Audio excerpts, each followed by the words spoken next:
welcome to the Pushing Hudson podcast. This is your host Ash. We live in a world obsessed with speed, faster results, quicker wins, instant gratification. But running ultra doesn't care about any of that, especially not when you start going longer. This episode isn't about podiums or chasing validations. It's about choosing the hard road when no one is watching. It's about staying when quitting would make sense, and about moving forward when the body is tired, the mind is noisy, and the finish line feels unreal. Going longer strips everything back. Ego disappears, excuses don't survive. But what's left is honesty. How you deal with discomfort, how you handle doubt, how you treat yourself when things go sideways. Today's conversation is about endurance beyond miles, about resilience built quietly, and the kind of strength that doesn't need applause. In that note, please let me introduce to your guest today. Here is Daniel. Hey Daniel, welcome to the podcast. It's such a great to have you here. Thank you. Good to see you. Before we yeah, before we start and talk about your alto journey, can you please give a quick introduction? Like who is Daniel? I'm Daniel Gilliam. I was originally born in Mount Shasta, California, and now I live here in the Bay Area in California. And I started ultra running in 2022, so not too many years, but I've done a lot of races since starting in 2022. And just here to talk a little bit about Mammoth 200 and some other races. Yeah, that is amazing because you said you just started 221 and it's not a lot of time like you just said. And if you look at your history of the research that you have done, and it has some massive distances. But if we go back before 2021, then how did you started running ultramarathons? I started in backpacking about 2017, and my hiking distances just kept growing. I just kept loving the outdoors more and more, and I just kept getting lighter packs and going longer distances, and added mountaineering, did some mountaineering, climbing some big peaks, 14ers, and then I met my wife that I have now, Grace, and she took me out to Moab in 2021 to pace one of her friends, and that was the first introduction to the ultra marathon scene, and it was just jumped from the long distance backpacking right into ultra. And now talking about that race is it's one of the bigger distances, right? Because Corona is 250, which you have done, but Moab was on the 240s. How was that first experience from you? Because, like you were saying, you transitioned from backpacking to straight, and you did head on. You started on Mammoth 240. So, how about that transition like? And when you felt it, like once you finished, how did that felt? I'd started actually, it was Bigfoot 200 was my first race, and she was my only crew. That's a very hard race to crew, and she did it. She was there at every aid station for me, and I had a lot of the same gear that I used for backpacking. I think at that time I was wearing some Cloudliner darn tough type wool stocks, and my feet just didn't have it in them for 200 miles, and I destroyed my feet, my knees. I was pretty banged up, and then I'd gone into Moab. I was already right after Bigfoot. I said I wasn't doing Moab. I said I was done. That these people were all crazy, and that I just didn't want to do it. But literally 2 days after, I signed up for Bigfoot 200 again, and I limped into Moab with maybe 3 walks of 4 miles. And I told my wife, I said, I feel good. I'm just going to go out there and walk Moab 240 as long as I have to, or as long as I can. I didn't get a lot of sleep, and I had to run a little bit on the last day or shuffle or whatever it was. And that race had it all. Without her, I wouldn't have finished. And I came in dead last. And that's history from there. Then the journey began. And if you ask anybody, right, doing these inconsistencies because you have so many 200s like Mammoth, which you just finished, Moab, Cocodona, Cowboy, Bigfoot. Why? Why are you drawn into this kind of bigger distances? Because you could have done 100 or just be like, okay, 100 is not that big of a distance, but you are going into longer distances. Like, why are you drawn toward these 200 plus mile distance races? It's a good question right now. I've done 13, I think, 100s, or maybe it's 12. I think 13 was supposed to happen, but it got canceled mid race during because of a fire. But yeah, I've done 1200s, and I actually like the 100-mile distances. And I've been telling everybody and trying to convince myself that I'm not doing 200s anymore. It's too many days. There's nothing. I'm not out there trying to prove anything to anybody, and it's just too much. Yeah, it's just too much on everybody. The people at home tracking you get stressed out, and it's hard on the crew. But for some reason, I think, especially after this last race, my why came back of why I do it. And I think it's just the race community that shows up for people out there. Human compassion that you just don't see very much in the world anymore.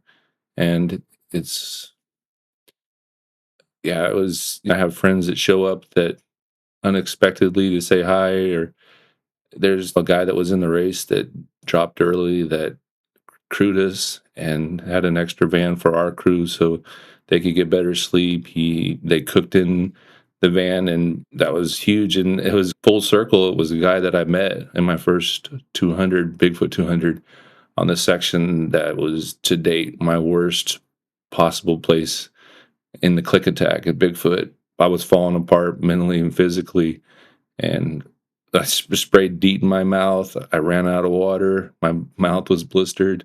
My mind was a roller coaster. And that was when I said I would never do this again. And I met Bruce out there, and he had DNF Bigfoot twice, and he was coming back for his finish. And that section was where he'd gotten lost the year before. And we spent some time together before I ran off on him when he was trying to sleep. And I think I got in the aid station actually a little bit before him. I can't remember. But anyway, that same guy, full circle, comes back and helps us pace my wife some of at Mammoth 200. And, I could have been mad at him for making us miss the water because I asked him, I said, "Where's the water at?" And he goes, "Oh, we passed it back there." And I was like, "What? Did I really need water?"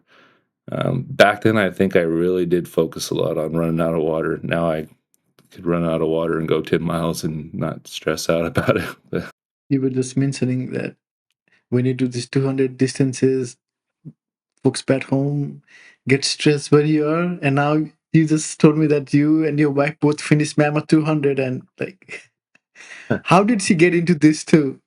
From crewing? now she got me into it, so it goes full circle back to her. Now I got getting her into it. Her background's in powerlifting and go ruck events and Spartan races. And this year she just started running with me a lot. She had a goal to do 2,025 miles. And we did the Southern States 100 together in March. Um, and then this race, we just decided to do it because it happened to be on our first anniversary. And she signed up for it so she could get her first 200 out of the way. But we'll see if she sticks with it. She says she wants to go back to lifting more, but she might be hooked too. Yeah, I think she might be hooked.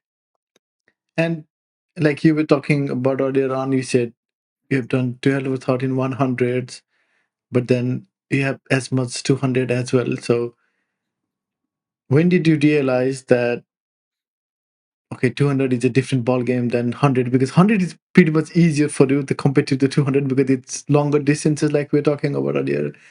And it takes so much more toll because you have to be out for a few more days of more shipless than compared to the 100 miners. When did I realize that it was harder? I think because I started with 200s and then went into hundreds, I was like, this is much easier just to stay awake through one night. And it's easier on the crew, which is my wife most of the time, and she'll pace me at a lot of the hundreds too. Yeah, that's a tough question. I think I knew right away that it was easier. I think it's easier for me because I did talk to a lot of people out there, and a lot of the people that run the 200-mile distances will say, "Oh no, I can't do hundreds because I'm not fast enough. They can't finish under the cutoffs because they can't keep that 18-minute mile pace or whatever it calculates out to for 100 miles with the stops." And if they do need to rest. I think that's why I like the 100-mile distances. It forces me out of the aid stations. I don't mess around too much in the aid stations anymore now that I don't have foot problems. And I grab a few little bit of snacks and fill up a little with a little bit of water because aid stations are a lot closer and you don't have to carry a heavy pack too. There's no mandatory gear and I like that because I run hot anyway. So most of the time in hundreds, even if the weather does turn bad, I'll be all right out there in a pair of shorts and t-shirt until the next aid station. Like, you just finished Mammoth 200 and you have done so many other 200s. Based on your experience so far, out of all these 200s, which has been your favorite race? This one's pretty fresh in the mind. And the first part of it, I was feeling like a lot of people doing 200s when you cuss the ultra community and and don't ever want to do a race again. You start not wanting to sign. But I didn't have that too bad here. Had a little bit of just because of some of it being on long stretches of road that were exposed, and some of the early aid stations didn't have a lot of nutrition for a 200-mile race. But I never really got too frustrated like I have in the past in 200. So I don't know if I was optimistic because I'd waited for my wife, and day two of the race, when it's the worst, we spent our anniversary together, climbing up this long section and give a little bit of. We started out at Convict Lake together at mile 40, and we went all the way to Taylor Canyon at mile 98 in day two in the morning of. I guess we took off a little bit at night in Convict Lake. So the morning started at Crowley Lake. And after that morning, we spent, our anniversary climbing. And I think that got me through the hardest part of the race, being with her and just seeing her perform her first 200. But back to your question, I'm here. Yeah. okay, I just saw you disappear. The question, I think the Mammoth 200 it's grown on me. It's my favorite. I think the directors and I think the little mistakes that they did have this year, they're only going to improve on, and that race is just going to. I think it's going to be a hit there. I really do. I think it's got potential to be a fast course because of having some easier running road miles, I guess you could call, but they're not always easy. That's the misconception of people that think that running roads isn't easier. Cowboy 200's all on a trail that's like a road, and it definitely beats you up. And the roads vary at Mammoth 200 too. It's some of them are washed out type roads that aren't really used except for maybe by ATVs or motorcycles or whatnot. But yeah, and this one just being so close to home, and I just have that feeling that this one's going to grow. The scenery out there in the Eastern Sierras is absolutely amazing. We had a week with a lot of clouds and rain, snow the last day. I love the weather. That's what I live for in these races. Is that's when I make up time and move up in places when people are trying to stay warm. My best warmth is just out there running. That's when my race starts, when the weather starts. I like mammoths, and I might return. I shouldn't have you record me saying this, but because I've been convincing everybody this week that I was done with 200s and I'm going just to the 100-mile distance. But I think as long as they keep it this time of year, if they move it back, if they get worried that because of the snowstorm that hit the Yeah. last day, they want to like move it earlier in September, I might decline it because the sections out there that are exposed, if it was hot, would be too much for me. I mean, it could this time of year could still be hot, but it's less likely to hot because it's starting into the fall season in Mammoth, and you could have 90-degree days, or you could have 2 feet of snow. That is so drastic. And now talking about this Mammoth, it's relatively new race, and there is not a lot of information about this race or footage or anything. So,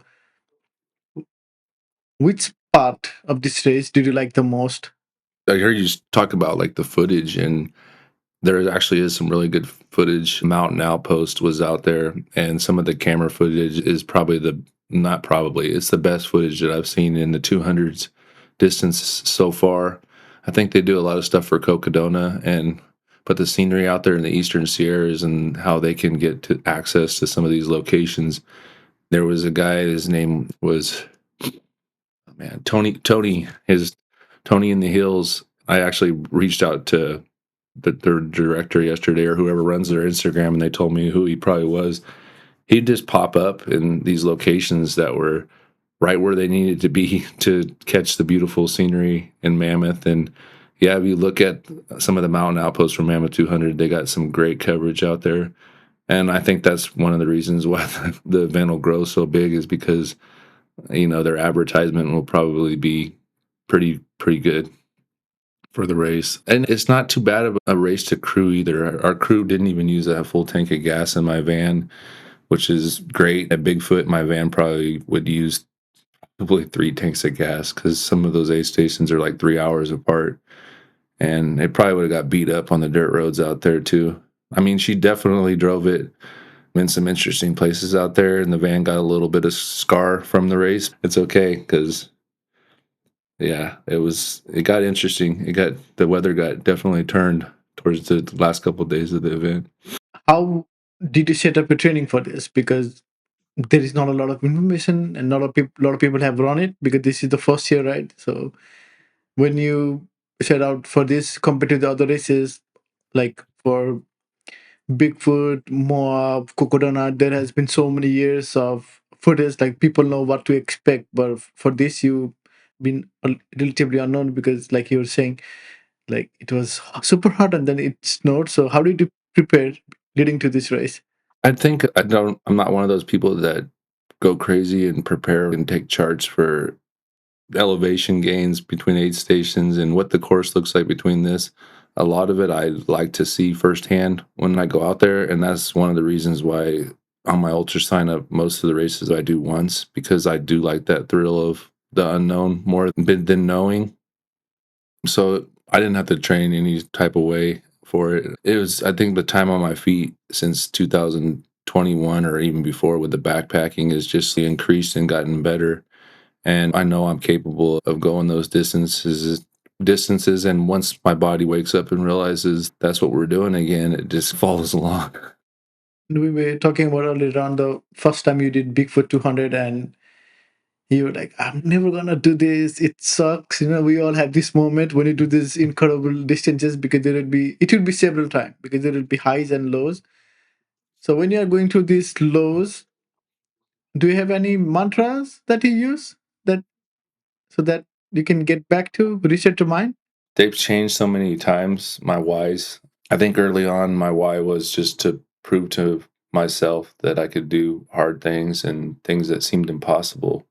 Overcoming being an alcoholic and just some of the better traits, and getting out of the lifestyle that I lived of working shift work at the refinery for 15 years, and lack of sleep, and moving away from a life wasn't ideal situation. Is all the way from relationship on, everything that I was in was just not good. I think that was early on was my why.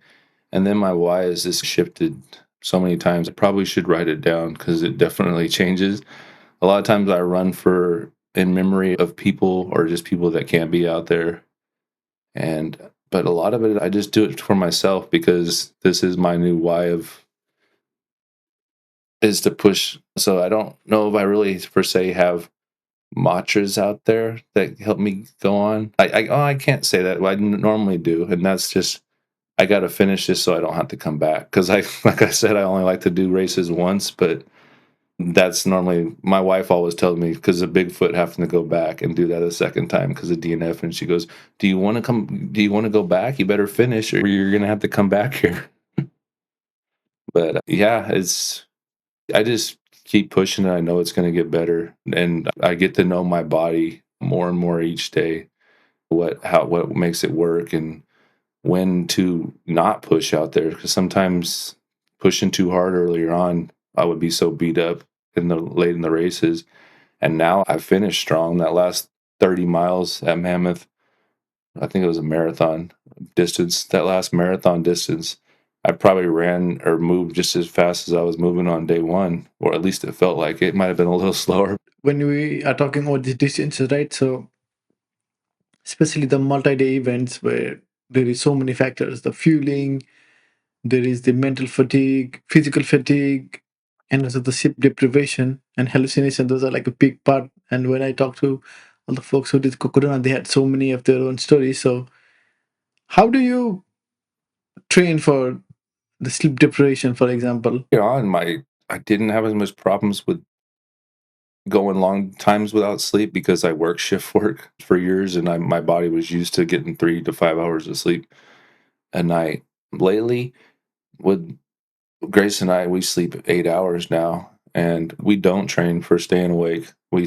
get our 8 hours of sleep because I feel like lose going out and training and losing sleep intentionally is just going to end up getting your body injured and not allowing it to heal from the runs. But I think I slept 8 hours at Mammoth, so that's the longest I've slept during a race, and that was all in the second half because we didn't sleep until mile 98 at Taylor Canyon.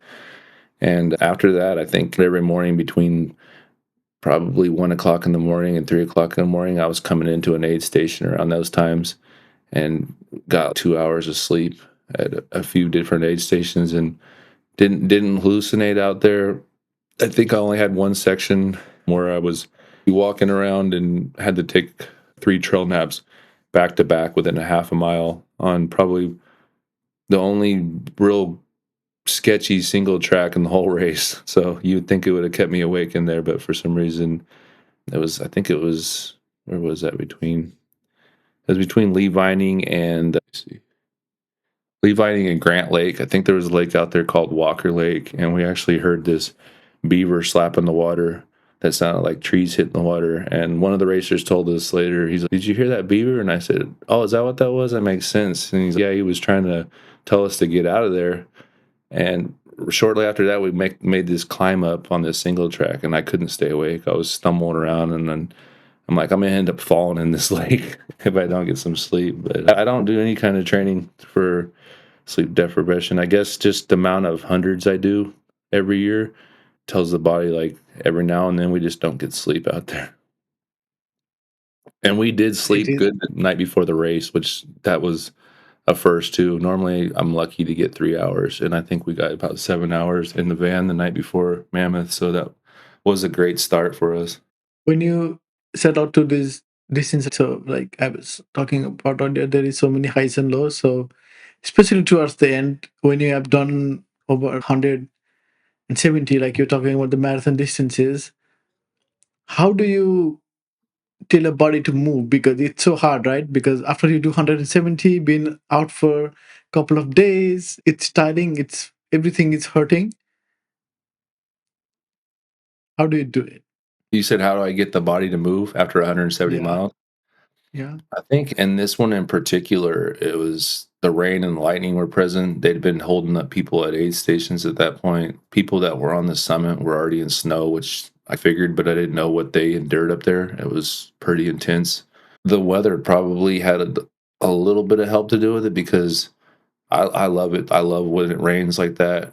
I like to be able to have to put on clothes to stay warm because I'm normally run hot even when it's cold. And so that added adrenaline with the weather just helped me that last day. But just being that close to the finish line and getting good sleep at an aid station that actually apparently we were being held up at the time and I didn't even know. I was awake getting ready to go for the last day, and the aid station captain knocked on the window and says, "All right, they're going to let people go through, but just with caution." And I just started, and I didn't finish until the summit, where they held me up at the summit and had to actually evacuate us down with ski patrol down to a lower level on the mountain to reroute to finish the race. Because, yeah, the summit was getting bad. It had some freezing fog, and I was actually the last person to get to the summit that they let through. When you are running these distances, like you're talking about, you only want to do this race is one, but Bigfoot is the only one you do it twice, right? So when you have a setback, how do you handle it? Let's say, for example, the DNF that you had. So when you sign up for a race and then train for it, prepare for it, because there is so many aspects of it, like you have your friends crewing and everything. So how do you react to it after like you were not able to finish the race? The setback to what? The DNFs or Yeah, the DNFs. the DNF was just the Bigfoot was the only one at the beginning, and that setback, I guess I just reacted with after I got some sleep, pretty much signed up for it as soon as it came on the registration to do it again the next year, which I didn't really want to do. And that race ended up the one I did finish. I was pretty banged up in that one too. I was disappointed because I did train harder, and I think just in that still in that year, first year of ultra running, I was training hard. My IT band was acting up, and going into Bigfoot, it was pretty bad. And I was like, "It's gonna feel, it'll be all right." And within 12 miles, it started acting up, and I had IT band pain pretty much that whole race. And luckily, I was ready to quit at the 125 point after the Lewis River, and my wife was there ready for me with a pack, ready to pace me and to go on with me to the finish line. And she did the last almost 100 miles with Bigfoot for me. And after every big climb, she massaged out my leg, and this got me through it. Like that race, like the early races that I finished 100% were because of her. This race, any races that you have been going or training, then it it is something you think of, like maybe higher elevation or something. But when you go and actually do the racing part, then it's totally unexpected of. So has there been any instances where you have felt like that you prepared for it in a different way, and then it kind of goes in a different way than you thought? Um,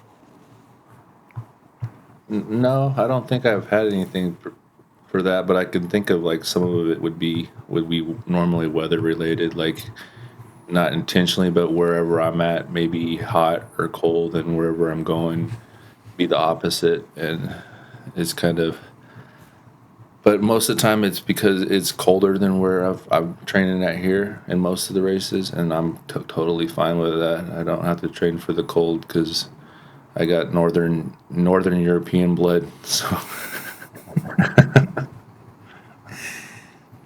And during your experience so far, right? So because ultra running, it's so special because you need to be so resilient. You need to have this mindset that I'm gonna go and endure all this pain and suffering because it is what it is. Because when you go and do 200 plus distances, that it's suffering at the end, right? So what have you learned from your running experience that you use daily in your life currently?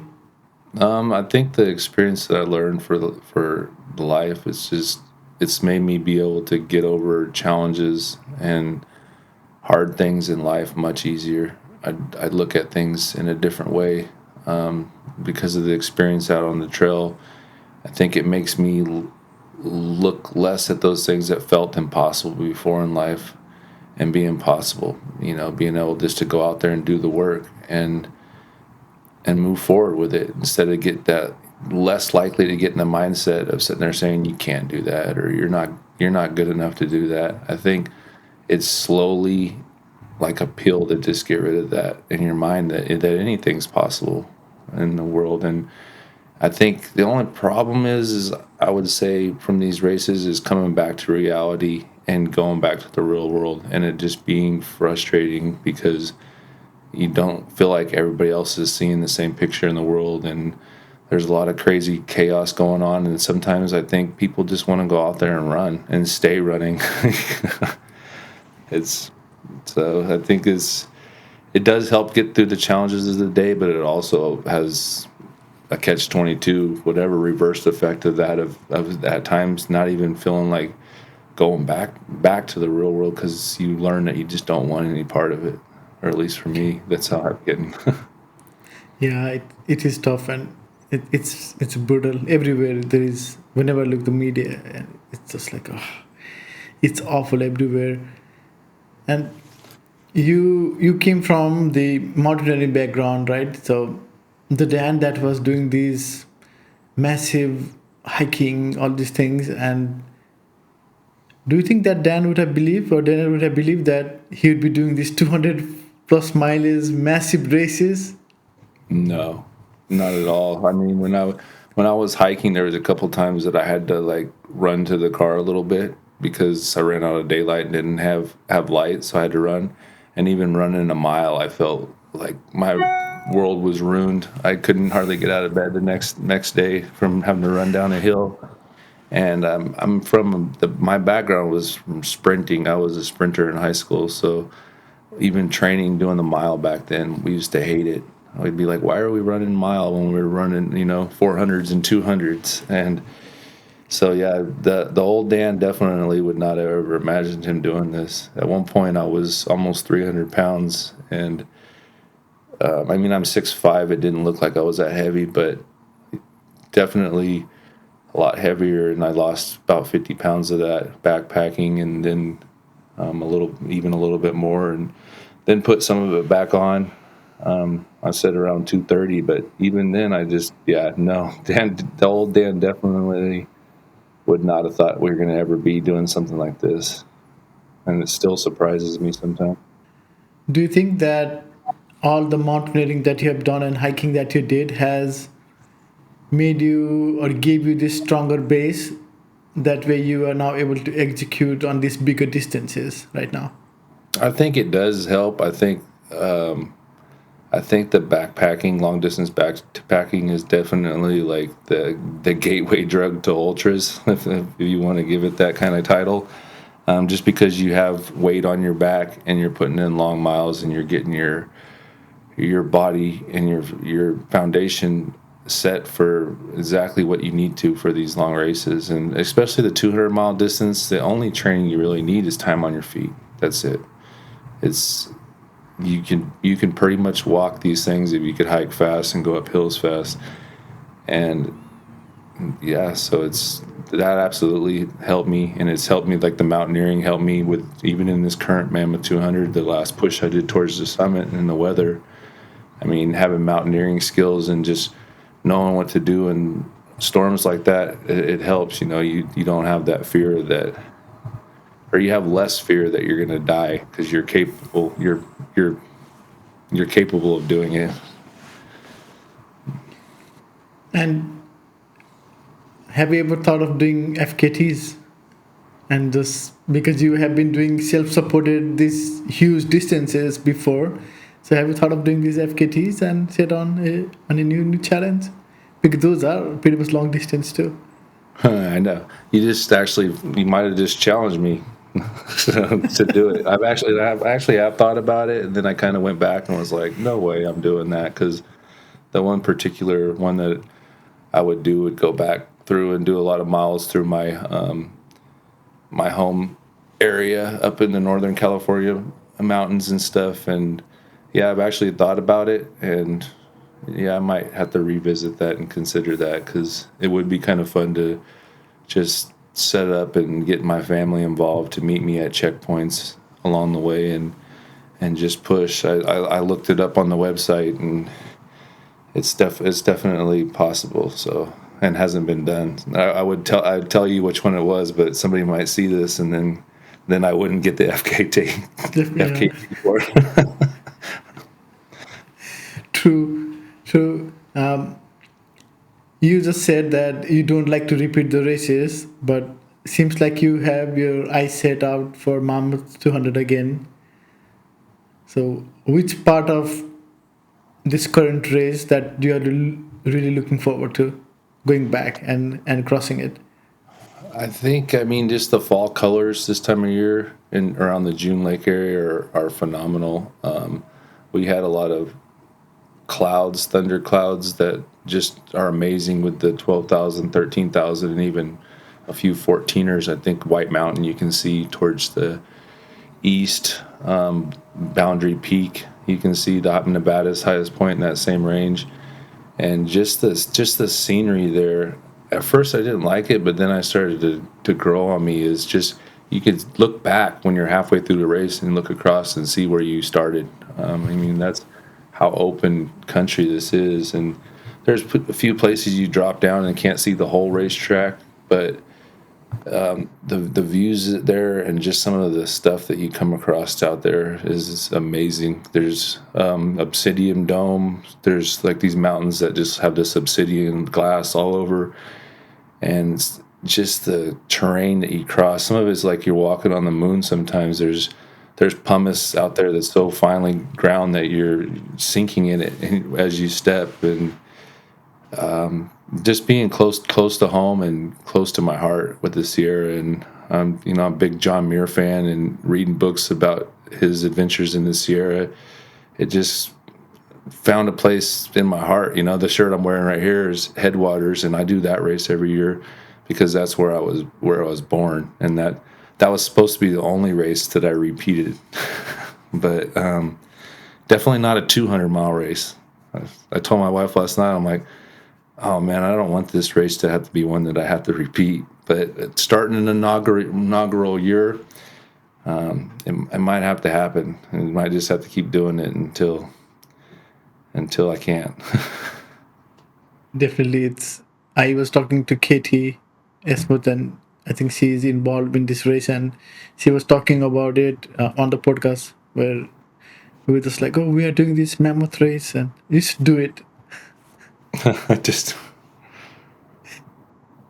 And if you look back at your journey, right, and like you said, you did a lot of mountaineering, and then you have so many massive 200-mile races, and you you said yourself that you used to be like weight a little bit more, and in this current world, right? So there are so many people who want to try and and do these things, running marathon, ultra marathon, or anything. So if you had this opportunity to give them a message, like how you have changed and crossed over your path from this mountaineering to do these amazing races now, so what would be their message to them?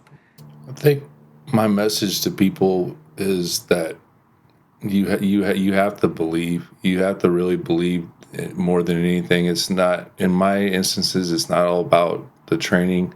I mean, I have my ultra running certification as a coach just mainly for myself. I would like to use it eventually for other people, but my thing is just believing that our bodies are capable of doing way more than we give them credit for. Our cells and everything that heals us, a lot of it's mental. A lot of it comes down to that placebo effect of people just letting their mind control their bodies, or thinking, that things that really might not be an injury become an injury because you're constantly saying, oh, my knee, my knee, my knee, my knee. Instead, give that message to your body that says, hey, you got this, man. You're going to heal, you're going to repair. And when you have that positive outlook on getting over ailments in your body, they disappear. You become more positive, and they happen less. So my message is just for people to get out there and move. And not, it's not, everybody might not be right for the certain distances that sometimes. I mean, I hear a lot of people that start their journey very low and build up to it, which is probably the smarter way to do it because your body kind of adapts to each distances and stuff. And I think where I got kind of lucky is just because I had been doing long backpacking.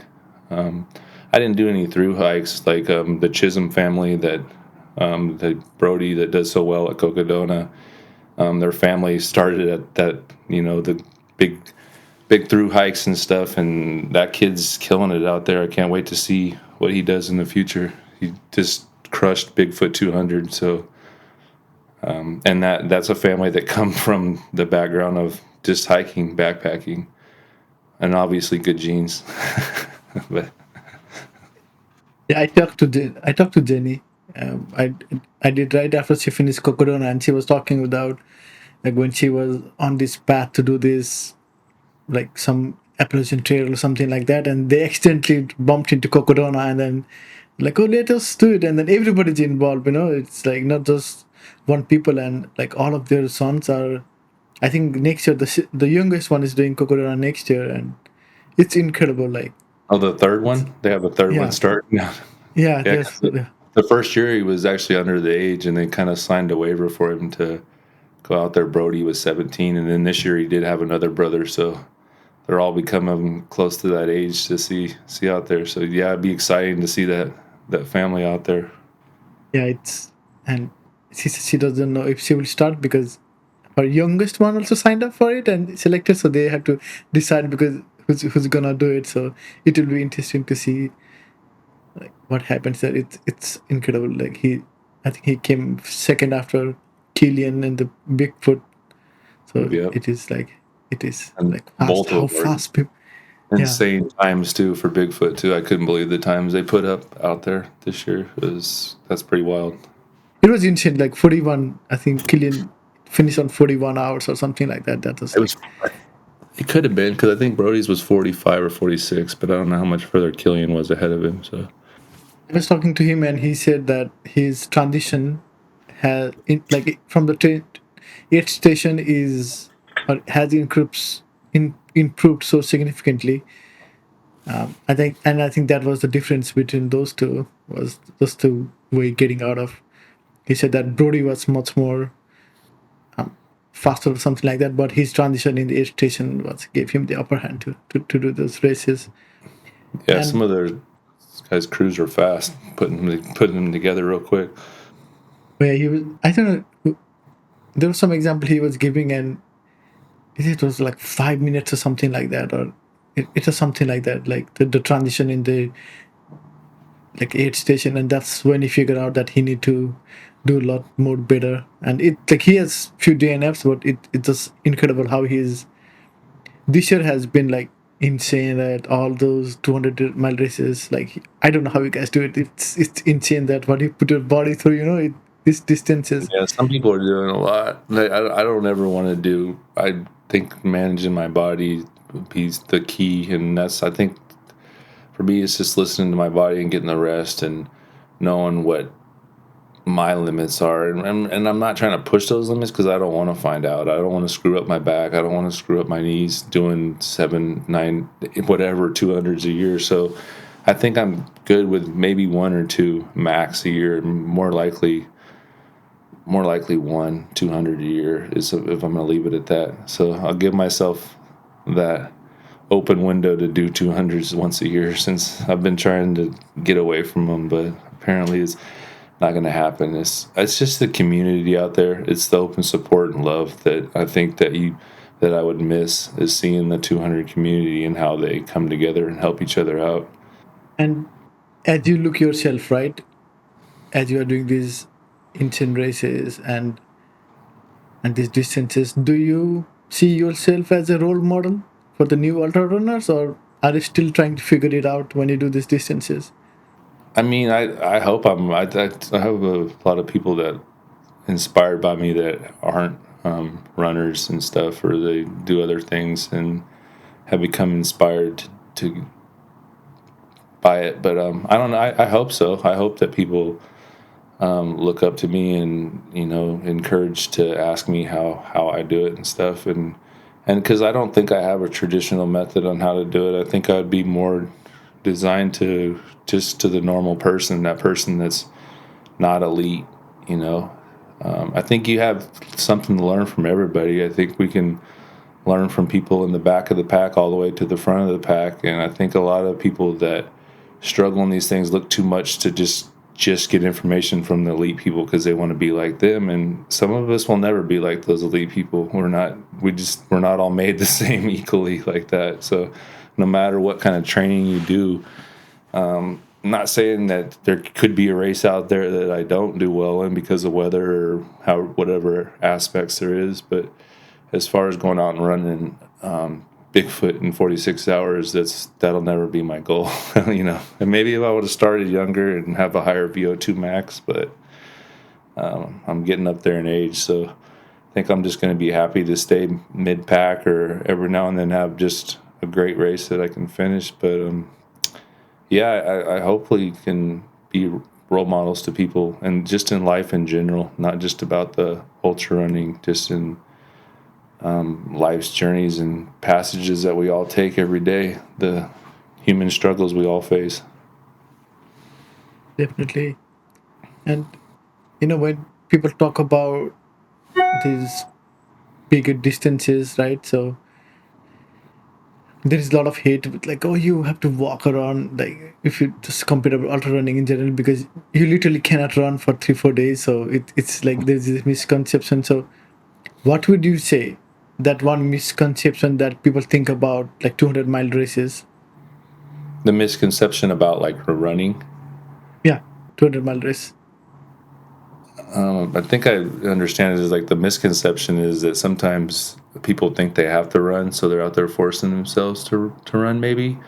And a lot of times you'll just need to look down and realize that walking fast is the same pace as you're running, and sometimes it's good to let your body have a recovery day out there, just to walk and have that midpoint to where you can bounce back and you can move faster on the second day. And I mean, I've seen it out there before where you'll see somebody like tackle a hill and they're pushing hard, they're feeling good, and but then you pass them walking later on, before the aid station, because they've kind of hit that pocket of just burning themselves out. And then so a lot of times just a faster pace ends up making a slower pace down the road, a little ways. And I think you just have to have that body awareness to know how to balance that pace out there for yourself.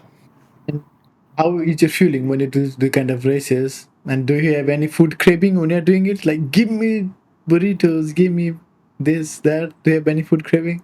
I eat. That's one thing. I don't have any digestive problems. I can eat anything during these races. I have a little bit of trouble in the hundreds because I'm pushing a little faster, and I'll go into a higher calorie deficit just because I'm trying to move faster through aid stations.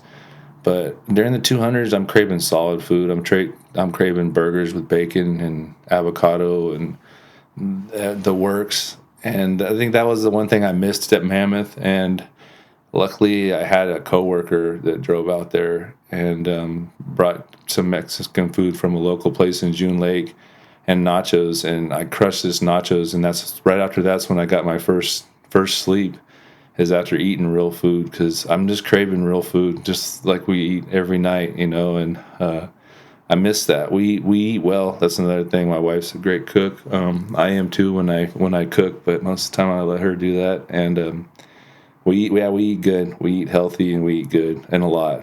Yeah.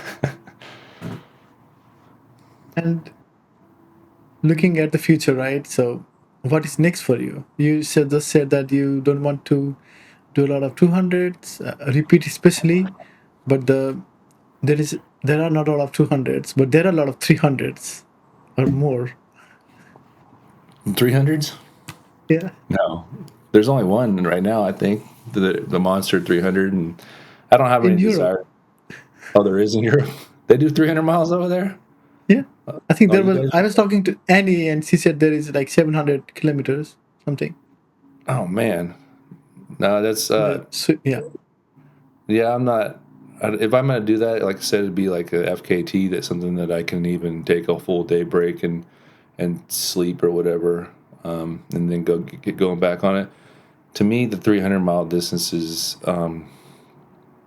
too much risk to put your body through to do that many days of not sleeping and too much on your cardio, everything. To me, I think it's too far. I mean, personally, and I've talked to some people that finished, high up in at Monster 300, and then they said they almost got PTSD just from, what just thinking about it. I won't give any names, but to me, it's too long. I don't have anything to prove. I'm not going to do it. Maybe an FKT, like I said, would be longer than that a little bit, but I think the 200 distances is good for me. so if I say you right now that, okay, Daniel, you have this race you can do, and it can be anywhere in the world, any race, any distance, which one would you pick?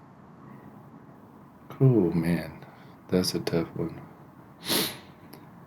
I mean, I've looked at some races over there in Switzerland, like the Mount Blanc and stuff. Some of those I I want to do, but I don't want to do because there's so many people. I don't know if I can have the enjoyable time with having so many runners out there.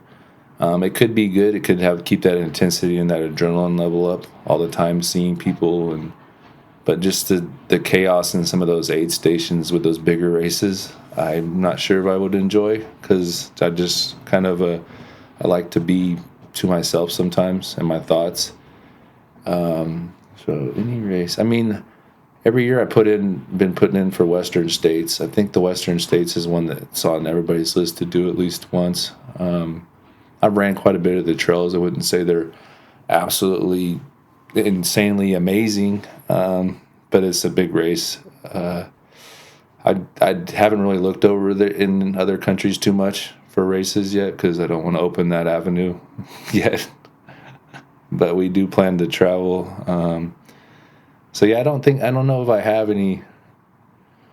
Let's see my list over there. No, I got a couple on my list that I put in for the lottery and stuff that I want to do. I think I just want to check off some of the bigger races in every state in the United States. Originally, I had a goal to do one in every state, and then some states just don't have some that are very intriguing. So I was like, you know what? Maybe I'll just do multiple in other states that have a lot of good races. And there's some good ones on my list. Superior 100, I think I want to do. Bighorn and Mohican. Wyoming. Huh?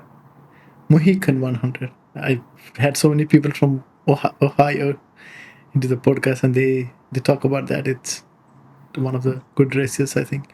Yeah, I think you're right. I was signed up for that, and I can't remember what race I did before it, and I ended up canceling it because it was so close, and I was like, I just need some rest, and I canceled that Mohican. But yeah, I'm gonna have to go back to, or not go back, but go to do that one. Cascade Crest in Washington. There's bunch in Utah and Arizona. Wasatch, bunch in Colorado that are good and hard. But some of those I don't know if I really want to do it. Like Uray's just got crazy elevation in 100. I feel like you're never going to be running. You're either going to be hiking up a steep hill or going down a hill slowly because you just can't run down steep hills. At least I can't. It is hard, especially Yeah. on your quads. Yeah. So if so now you have this opportunity to build your own ultra, right? So where would that be? You can have like any distance, any terrain. So how would that be your dream ultra where you can be any distances? How would Yeah. I you make mean, it? I think if I made it, it would be my dream distance would be just like 100, maybe 125, and in harsh weather. I've actually had this since this last race. I had this thing to now be kind of drawn towards races that, like the Drift 100 in Wyoming that has potential of nobody finishing because of snow, which kind of would suck. But I think just something that just keeps my adrenaline and my survival going out there all the time. Something cold weather and harsh conditions that just keep you alert and going, and your body's movement is what keeps you alive. I stay warm, and I think that's I think I'd be able to actually compete at a race like that just because I feel like that I wouldn't have to wear the crazy amount of gear that some people do in the cold just because like I'm so big. I generate a lot of heat. You sound like Peter Mortimer. I talked to him and he's like, I want to do the hardest races and not the easier one. I want to pick the toughest one out there. So he goes and looks for the harder races only. So that kind of sounds like him. And when it is when all is done, right? And you're done, what do you want to be your story in this sport? How do you want to be looked at?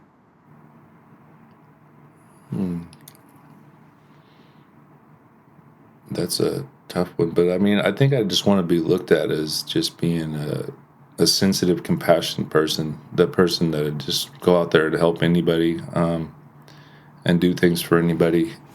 And I think I just want people to be able to really see me for who I am.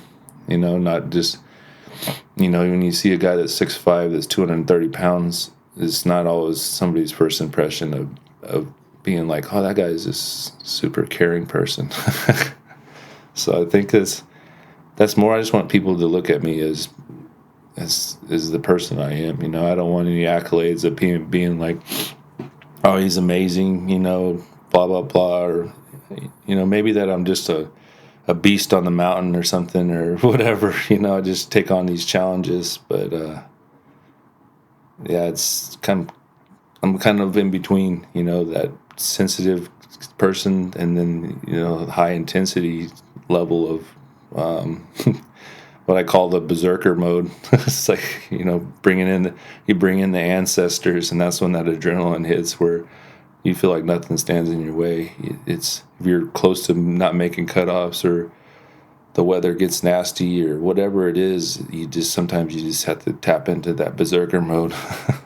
Philosophical at the end, because it's kind of differs from everybody to everybody. And one of the questions is like this, like, why do you run? I run to to not fall back into like past addictions or whatever. And I run for myself, mental stability, and just for something to do. It's because I get bored, and if I get bored, I'm doing stuff that I shouldn't be doing. but and running keeps me busy. It keeps me busy training for a goal, training for races, and just more stable in life. And in that note, right? So I have had friend folks who have gone through this addiction, and it's really hard. Some of my aunts died because they didn't care. Um, so, and you have obviously made through that, and then be able to push through that and do these awesome things that you're doing now. So, what would be this one message to somebody who's not right now listening to you, and he or she, but they are going through this addiction, and they cannot get out of it? So, what would be that message for them? Well, the message would be to contact me and let me coach you in ultra running. I've always kind of had like a little hidden desire to like just get some random homeless person off the street and teach them in ultra marathoning running, because I mean the mental toughness has already got to be there, because of living in the streets and stuff. But yeah, just one step at a time. You got to give yourself another avenue and stick with it every day. You can't get out of a habit without creating another habit, or some other route to take,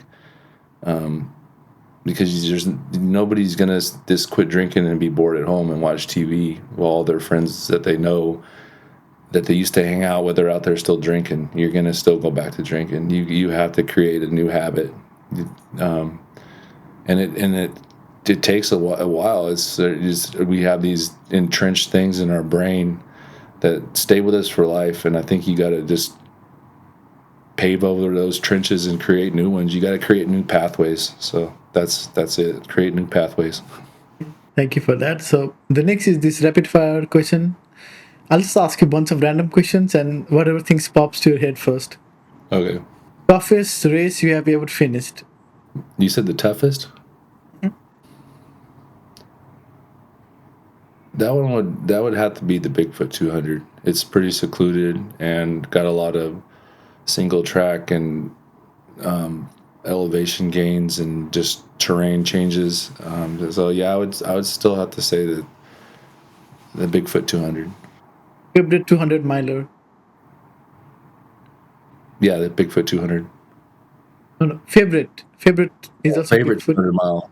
I mean, I just did it, but I think I Mammoth. think the mammoth. Yeah, it's Mammoth 200's got a place in my heart already. I mean, but it's just 2 days ago I finished it, so that could change. But I don't think so. I think it's my favorite. One race you will never do again. That I'll never do again. Well, before the mammoth, that was all of them. That I just like to do things once. That I'll never do again.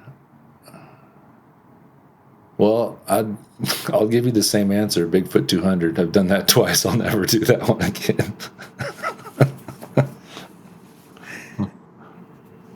Moab 240 or Mammoth 200? Which broke you more? Oh, definitely the Moab 240, because that was my first finish in ultra running. I didn't even know where I was at the finish line. If you look at the DF dead last finish photos from Moab, you can see I was checked out. I wasn't even there. I didn't know where I was at. Wasn't for my wife pacing me, I probably would have been out there talking to rocks in the desert, and one of the sweepers would have found me out there and had to carry me back. Go to trail snack at 3 a.m. What's that? I'm sorry, volume went down. Go to trail snack at 3 a.m. Go to trail stack at 3 a.m. Oh man, 3 a.m. is normally trail naps. So go to trail snack. I think in this last race, I started the ketone IQs with caffeine in them. Those were my snacks at 3 a.m. But I mean, and I don't wake up in the middle of the night most of the time for snacks. But Okay. Blisters or chafing, which one is worse? blisters or chafing, you said? Um, it's normally it has been. That's tough, but it depends on the weather. I think chafing is now worse. Blisters used to be worse, but now it's the blisters are pretty much non-existent. And the key to that is I change out the socks and I put some kind of trail lube on. I use whatever brand, and even from Aquifer, and just keep your feet clean and coat them with Aquifer, and it creates this barrier. And you don't have the abrasive sand that just tears your feet up and gives you blisters. So that's my message. This is the final question. I would like you to finish this sentence for me, please. Running has changed your life because. Running has changed my life just because it's gave me a better outlook on life, and knowing that I can overcome hard things, and even overcoming things like depression, because you just don't give any kind of you don't give any word to that. You don't go to the doctor, and when he says, do you still have depression, you say, no, I don't. And he's like, well, what do you mean? And you create that by saying, I have low days, just like everybody has low days, and I get over them. And you get over those days faster when you don't allow those kind of things to access your mind. So I think running has gave me that ability to move through challenges that normally would take longer in life. That is awesome. I think that would be a good message for somebody struggling and they are going through this, because we have so many folks that are going through that, and maybe this will help them too, where if they can do something or find something to just get their mind occupied and challenge themselves so they don't have to think about it. Thanks. Yep. And I think those are all the questions I had for you. And this was a really good conversation. And thank you so much for your time. I know it's been rough because you just finished Mammoth a few days ago and you're still recovering Woke for up it. at 5 a.m. Yeah. Okay, yes. Yeah. Sorry about that. And yeah, thank you for your time. And now I don't know if you'll go back to sleep, but yeah, thank you so much. And I hope you recover faster.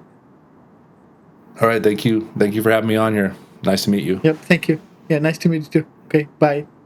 Hey everyone, thank you for making it to the end of the podcast. I hope you really enjoyed this conversation. I'll see you again next time with another guest. Until then, happy running.